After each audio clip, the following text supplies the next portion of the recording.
Hey, Merry Christmas, Gospel Rant watchers and watchers of DrBillSenyard YouTube station. Merry Christmas. And thanks for spending a few minutes with me. I know things are busy around Christmas, but I'm going to try to make it worth your time. I have preached almost 30 times, over 30 times on the Luke and Matthew Advent passages. I mean, the hardest thing when a pastor is looking at this text is that it's been covered so many times. Familiarity is just sky high, and so audiences' brains just turn off. You know what I mean? No judgment. I get that. I do that too. So stick with me, and I think you'll agree at the end that this will be different. Provocative, entertaining, very biblical, and I think you'll see the season differently. I hope it's life-changing, a source of great aha. We all need that, right? And let me know, push back. You can agree, you can criticize at bill@gospel-app.com, or if you're on the YouTube channel, just add a comment. I love that, right? So thanks ahead of time. Well, here's an oldie goldie, Max Lucado from his book, God Came Near. Quote, "He looks like anything but a king. His face is prunish and red. His cry, though strong and healthy, is still the helpless and piercing cry of a baby. And he is absolutely dependent upon Mary for his well-being. Majesty in the midst of the mundane. Holiness in the filth of sheep manure and sweat. Divinity entering the world on the floor of a stable, through the womb of a teenager and in the presence of a carpenter. She touches the face of the infant God." Max Lucado, God Came Near. I love that quote. The birth scene is fabulous narrative. I mean, I'm an author now, so I'm telling you, I'm an award-winning author now. Yeah, it's true. This is great storytelling. It's a constructed tableau, as well a tableau that you will find anywhere in Hollywood. It's got irony, it's got sarcasm, it's got metaphor. It's just loaded. Everywhere you turn, there are messages from God, some right on the surface, and others far more subtle and deep. And here it is. God's communicating with his fractured image bearer, that's us, the highly defensive and skittish and prone to self-criticism humanity. So sometimes we look to the words that are printed to see what God specifically said, like in his conversation with Mary. Other times, like this one, we're going to look at what was not said. And we can look at who is in certain scenes, for instance, the manger scene. Right? In this talk, we're going to start with who was not at the manger scene, who could have been, and honestly should have been. All right? And I'm going to start with the so-called, unmentioned, by the way, innkeeper. So let me set the scene, first century Judea. First, we need to shake this modern notion of inns. This didn't look anything like a Marriott or a Motel 6. There were no suites, no free breakfast, no health clubs, free breakfast with that, I don't know what substance they use for those eggs. It's not eggs, right? No, this is the cataluma, a common place of lodging for travelers on the roads. So technically, it's just a family home with a room. From what we know of the geography, the geology, it was likely just a cave dug into the hillside, owned by a Jewish family, definitely a small family-run business. The main door may have been street level, but probably then stepped down. And as you go into the main room, there would be a moderate-sized living room, maybe 20 by 12. At one end would have been a modest kitchen with food and storage hanging from shelves on ropes. The stove would be a small kiln-looking device. The walls may be 12 feet high. The windows would have a slit because you don't want to lose much heat, but you got to let the cooking smoke out, right? So you need some ventilation. On one side of the main entry room would be a stone or wooden slab. This would be the bed for the proprietor and his spouse, and probably their children would sleep on the floor around the base of the bed. And then further back would be another step down into a cavernous space, and if it was large, maybe 2 or 3, where animals were kept, normally to protect them from the cold, wild animals, or other harm. The hard limestone ground would be covered with hay, and that's it. The sheep and goats, they also served as a source of heat. The ancient furnace system, a noticeable aroma in the rest of the cave. But anyone who's had teens, particularly boys, you know what that aroma is about. Now, to say that the inn was full meant that none of the guests, including the inn owner and his spouse, was willing to sacrifice their space for a woman in pained labor. All right, here we go. Here's the first metaphor. Irony. This is a metaphor for the world that Jesus entered. The creation he loved and came to rescue, man, there was just zero appreciation or sensitivity. No one was willing to sacrifice their spot of comfort for a pregnant lady. No one wanted to give up the room for their deity, if you will. Okay, that's a bit unfair because they didn't know. I get it, but it's the power of metaphor, right? Everybody was doing their own thing. That's fallen humanity then and now. Everybody solidly justified their own needs over the needs of the poor woman in painful labor. No judgment, that's why Jesus came. Not to judge, but to rescue those people, those unlikely, unworthy people. That's me. He didn't just come just to teach how people should do differently. He came to rescue the unrescuable, to love the selfish. That's what he does. So there was not a single righteous soul in the picture, right? The essence of righteousness is other orientation, selflessness. I guess I would argue maybe Mary and Joseph, but taking them off the table, nobody else on the scene. The motivation of selflessness was to put the needs of others over yourself, right? To love God and love your neighbor. The absence of which we saw in this particular montage is the core of all sin. A righteous man or woman would have been willing to give up their cloak, their substance for the needy, for the weak, for the alien in the community, for Mary. So the story is a living, metaphorical parable, a stage play, and parable to the Good Samaritan, right? Nobody came to the aid of Mary, and no one sacrificed for the Godchild. No one. It's just raw, embarrassing indifference, real unrighteousness. No room? For God so loved the world that it put up a no vacancy sign and pointed it to God. Truth told, there was plenty of room, but it would have cost someone their comfort that evening, right? Nada. No one was willing to give up their hard-earned bed. And can you imagine the difference in the story if the innkeeper was willing to give up his bed? He would be having churches named after him, but he didn't. He was a shill for all of humanity. This was a pregnant woman in labor, impregnated with the yet hidden God of all creation, and she was badly mistreated per any and all hospitality rules in the Jewish culture. She was overlooked. She was treated with disinterest and dishonor. That's exactly what Jesus will experience and more. And that's why he came to rescue and who he came to rescue. It's a parable in and of itself. From creation post-fall, the face of God has been hidden, obscured, withheld, guarded from the eyes of his image bearers. And nevertheless, though God is hidden from immediate sight, humanity continued to deteriorate into more and more self-focus, so unlike God, who is inherently other-focused.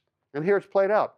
The hidden womb-enclosed deity entered Bethlehem and wasn't worshipped. Matter of fact, just was treated like garbage. There was no room found for God in the world, on the highway, in the inn. God's response? Well, I think I could justify anger or wrath or lightning bolts, but no, this is why God came. And he came in such a vulnerable way. He has come to rescue these thoughtless, indifferent, self-focused creatures. That's all of us who time and time again turn away from sacrificing for him. Now, to be clear, I'm going to go out on a limb and say that I'm wondering, I think, maybe, I hope, he innately loved this so-called innkeeper, who, by the way, is shameful, not worthy of honor. But in the heart of God, he wouldn't necessarily be dismissed, rejected, or dishonored. God would treat him way differently than he treated God. And I'm hoping that he was going to be rescued, not because he earned it, neither did I, because there's no one righteous, no, not one. Dr. Luke presents the scene in starkness. There was no room for God in the Jewish inn, on the Jewish way. Like the angels who visited Lot and Sodom, like Jesus' entry into the temple of God 30 years later, there was truly no heart for God, no openness, no room for God, no heart of God that honored others over self. Little anyway, there was some, but not a lot. Though God innately loves the unlovable, the unloved, and the unlovely, he didn't find that on planet Earth, at least not in Bethlehem. But again, that's why he came, not to judge, but to rescue failed image bearers. Those were serial withholders of space for God in their lives. Indifference, busyness, self-focus, and that's still the case today. Honestly, no judgment. Busyness isn't bad necessarily, but when it becomes the end, the fruit of the season, it sucks the life out of the message. Was Bethlehem too busy to hear the good news with all the traditions and rituals and church? But God's voice has been very, very consistent. I desire mercy. And here they are in the house of bread, Bethlehem, and they're too busy to show mercy to a young woman, a needy woman in great pain, one of their own. This is tragic indifference. There can be no surprise that people like you and I, and like them, who move in this indifference, we miss God. Here's Lucado again. Meanwhile, the city hums. The merchants are unaware that God has visited their planet. The innkeeper would never believe that he had just sent God into the cold, and the people would scoff at anyone who told them the Messiah lay in the arms of a teenager on the outskirts of their village. They were all too busy to consider the possibility. Those who missed His Majesty's arrival that night missed it not because they simply weren't looking. Little has changed in the last 2,000 years, has it? Close quote. Interesting. I find this fascinating. You can pass this on at a Christmas party. Bethlehem is at a root of another word we use today. In the 1500s, the portico of the London monastery named St. Mary of Bethlehem had become used as a hospital. In fact, a city-run insane asylum. For a small admission price, people could go and view and heckle the inmates. In time, the word Bedlam, a corruption of Bethlehem, came to refer to the noise and confusion that symbolized the insane asylum. Right? You say coincidence? Perhaps. I say God's sense of humor at Advent. That's what He entered into, post-fall Bedlam. So in one sense, this is a fabulous picture in Bethlehem, God born into the midst of insanity. Insanity is the natural result of the people ripped from their roots, their identities, crushed by fear, loneliness, shame, guilt, failure, paranoia, leading to implicit or explicit rebellion. So into that setting, God birthed sanity incarnate. Jesus, right? Man in communion, perfect relationship with God, perfect God and perfect man together, peace born in Bedlam. This season, are we too busy, too indifferent, too insane to see God? Well, that's the innkeeper. How about Herod? He missed the birth of the God-child too.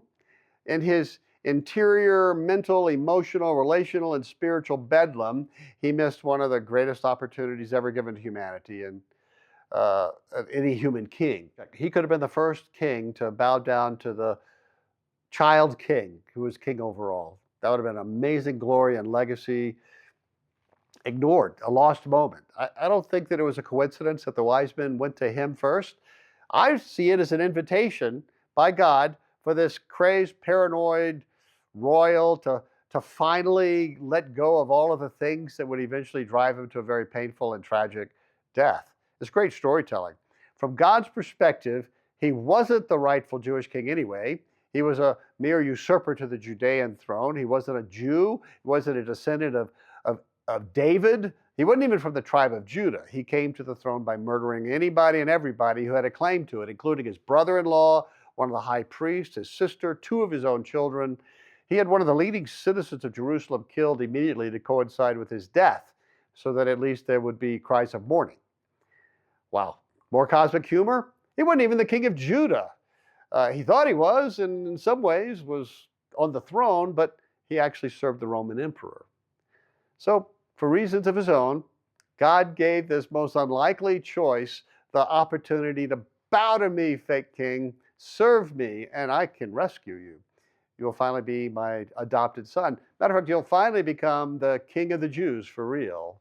All right. It was more subtle than that, don't get me wrong, but we have the benefit of hindsight. But wouldn't that be just like God? It's the fleshing out of what the psalmist says in Psalm 2. Quote, "Therefore, you kings, be wise, be warned, you rulers of the earth. Serve the Lord with fear and rejoice with trembling. Kiss the Son, lest he be angry and you be destroyed in your way. For his wrath can flare up in a moment. Blessed are all who take refuge in him." See the opportunity. Psalm 2, 10 to 12. God offered Herod that. blessedness, the same thing he offered Abraham in Genesis 12. But Herod, the crazed, maniacal, paranoid, self-focused ruler, authority, who represents all of us in some way in our bedlam. All right, let's be honest. From our point of view, the Jesus child presents a massive threat to us, our personal authority, or our free choice. He would be served. He would have us bow and submit, not just once. He's going to ask us to accept a gift of honor and glory that is solely heaven-born. Nothing we earned. We hate that. We humans hate submission and not earning, being given what we haven't earned. All that's four-letter words. Herod is us. We're him. And he would prefer status quo, same.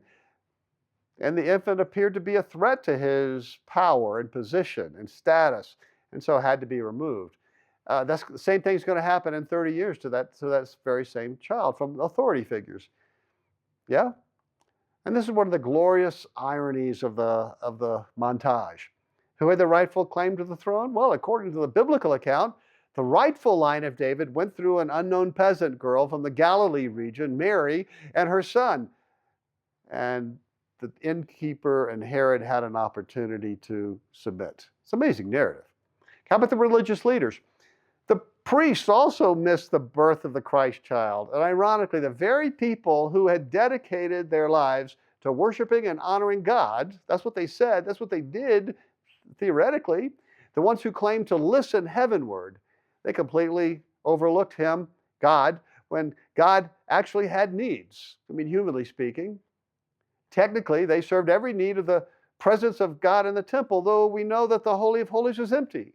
They were serving an empty shell. But when the actual presence of God appeared, not that far away, they couldn't be torn away from singing to an empty space. See, irony? Tragedy? In Matthew 2, we're told they even knew the prophecy. They could quote chapter and verse, at least the scribes. Bethlehem was the place where the Messiah would come. And add to that the shepherds running all over town talking about angels and a newborn king in Bethlehem. What must the religious leaders have been thinking? Well, here it is. The supposed servants of God, the professionals, the priests, the ones entrusted with discerning the movements in heaven, missed God's greatest miracle. And come on, far too often the same thing happens today. We professional Christians get tangled up in ritual and tradition and rules and interpretations, presuppositions, issues, debates, distractions. In the noise of all of our religious machinery, we miss Jesus, the present child. We stand before empty spaces far too often and ignore the Spirit in us. So listen to the holy gag. Instead of priests, the shepherds show up, and they receive a personal invitation from God himself. And what a scene they made. These men and women became unlikely heralds going door to door, I imagine, proclaiming that the Messiah had come. The good news of God's kingdom arrived on the wind through a ragged, socially dismissed, culturally ridiculous crew. It would have made anyone laugh. I mean, picture the modern equivalents, Hell's Angels or skinheads or drug addicts or pimps going door to door inviting families to church to meet Jesus. Right? It's comical. Shepherds were not admired in that time and place. Their vocation ranked with tanning and tax collecting and other despised, unclean trades. They had a reputation for theft. Lost sheep often reappeared suspiciously as lamb chops in the butcher shops. The law even prohibited buying from them. They were outcast, unwelcome in the temple. So how fitting then, and how astonishing, that they were also invited to come into the presence of the child God. Lipnei Elohim, the Hebrew for right in front of his face, to see the face of God, something that humans weren't supposed to be able to do before. I'm going to say more next time about that. They were personally invited to come and worship the Holy One face to face with the child. Do you see it? They were barred from the empty temple, but welcomed into the immediate presence of God in the cavern, in the cave. Pure divine irony. Here's one more thing. We still cling to the idea that God can't be touched by the unclean. The deeper problem is the assumption that some of us are clean. But in Christ, the unclean, the broken, the forgotten, the failures, the refuse of the world touch God and God touches them. And when the unclean touch God, God doesn't become unclean. We become clean. Doesn't something feel wrong with that picture? Or does it? This is exactly the kind of scandal God loves to orchestrate. Those who should have shepherded God's people refuse to come. So God sent actual shepherds, unclean, dismissed, cultural lepers, those who were refused into the temple to do the job instead. It's a divine slap in the face to the religious powers.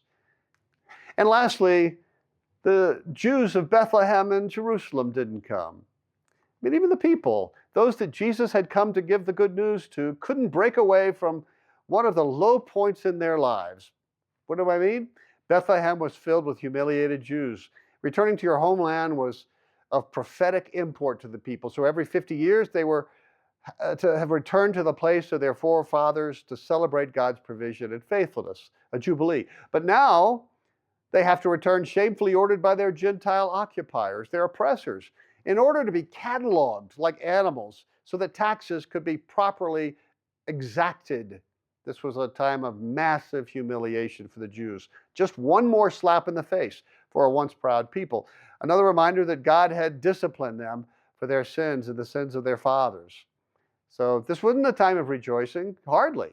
This was the time that the people really needed God as rescuer, a present God, God before them. They were at a corporate low, like the religious leaders. They were told of the coming, but there's no record of a visit to the stable. Well, what kept them away? I don't know, disbelief, doubt, cynicism, denial, repression, busyness, fear, shame, humiliation, all insanity, really. It's bedlam. Their hope in mind was born that day in a manger, the light of the world, the light that broke into the land of the shadow of death. For unto us a child is born, right? Isaiah 9. But tragically, they would not come. Here's Brennan Manning, quote, "The Bethlehem mystery will ever be a scandal to aspiring disciples who see a triumphant Savior and a prosperity gospel. The infant Jesus was born in unimpressive circumstances. No one can say exactly where. His parents were of no social significance whatsoever, and his chosen welcoming committee were all turkeys, losers, and dirt-poor shepherds. But in this weakness and poverty, the shipwrecked at the stable would come to know the love of God.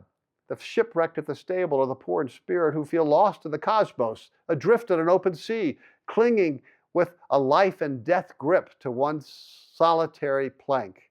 Finally, they are washed ashore and make their way to the stable, stripped of the old spirit of possessiveness in regard to anything. The shipwrecked come to the stable seeking not to possess, but to be possessed." I love that. Wanting not peace or religious high, but Jesus Christ. Brennan Manning in Lion and the Lamb. So here's the starkness of the manger scene.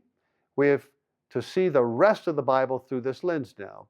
When God came to earth, he did not go to the temple in Jerusalem. He went to a small, shamed, and overlooked, prophetically charged bedroom community on the outskirts of Jerusalem. He did not come to bring honor and glory to the professional religious class or the political powers. He honored the disenfranchised, shepherds and women. He brought honor to a class of people excluded from the temple. He set up his Holy of Holies in a basement of a cave. He came as an infant, ultimately approachable, independent. He is not defiled by the hands of sinners holding him. This is your God. We must look at the rest of the book through this lens. Herod was right in one thing. The child was a massive threat.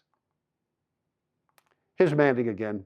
The shipwrecked at the stable are captivated by joy and wonder. They have found the treasure in the field of Bethlehem. The pearl of great price is wrapped in swaddling clothes and lying in a manger. Everything else is cheap, fake, painted fragments of glass. If all we are going for is placid decency, routine prayer, and well-behaved worship and comfortable compassion, then we have effectively parted company with the shipwrecked and have no fellow with the pearl finder.